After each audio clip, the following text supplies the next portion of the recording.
Andy Sullivan, Blue Collar Corner. I'm here in Staten Island, and I'm at the newly formed Staten Island Tea Party. And I have here with me Dave. Dave, what brings you here tonight at the first Staten Island Jewish Tea Party? I am a politically conservative Jewish individual. I volunteered for Vietnam service. I don't think you'll find very many Jewish young men who did that.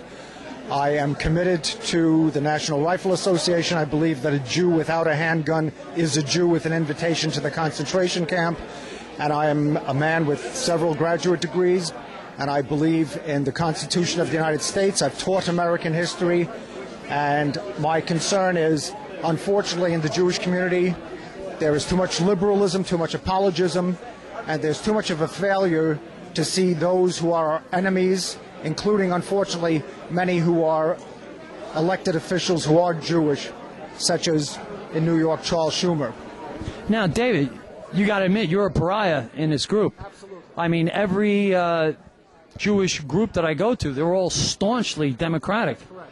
But it hasn't happened, I don't even remember a time where I've actually seen some of the Jewish actually start to pull back away from the Democratic Party. Do you think the present administration has a lot to do with that?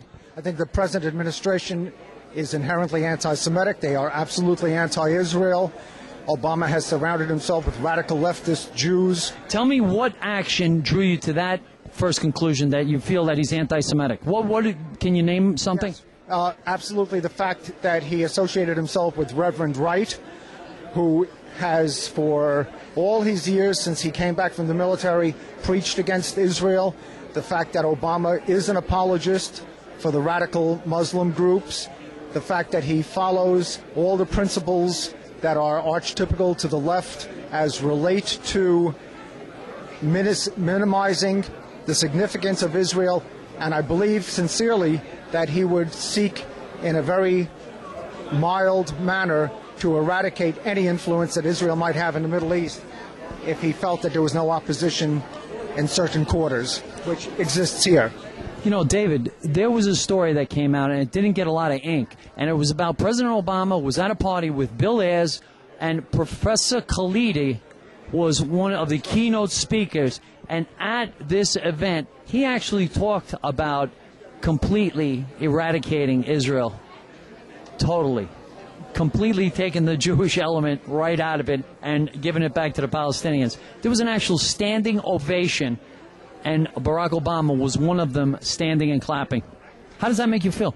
I'm not going to doubt that. I believe that would have occurred. I believe that inherently, for political purposes, he won't become an overt opponent of Israel, but in subtle and yet more revealing manners, he has demonstrated this, and you cannot hide what you are in reality.